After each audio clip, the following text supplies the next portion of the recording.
ইদানিং টিকটকে ঢুকলে দেখতেছি এই ধরনের পুতুলের ভিডিওগুলি ট্রেন্ডিং এ চলতেছে এবং অনেক পরিমাণ ভাইরাল হইতেছে ভিডিওগুলো। তো আপনারা কিভাবে বানাবেন ভিডিওটি সম্পূর্ণ দেখেন, একটু দেখ আপনাদেরকে শিখিয়ে দেওয়া হবে। প্রথমে প্লে স্টোর অ্যাপস ওপেন করবেন, তারপর চার্জ বারে লাগবেন হাইপিক্স, ক্লিক করার পর 2 নম্বর যে অ্যাপসটা আছে সেই অ্যাপসে ক্লিক করবেন, তারপর ইনস্টল করবেন। আমার যে 3 সুপার আছে আমি ওপেন করলাম। ওপেন করার পর উপরে বড় বাটনে ক্লিক করেন, তারপরে একটু নিচের দিকে যাবেন।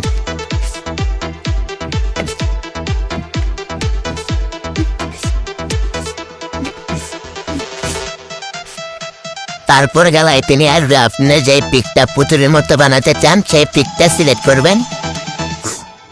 কিছুক্ষণ এখানে লোডিং নেবে,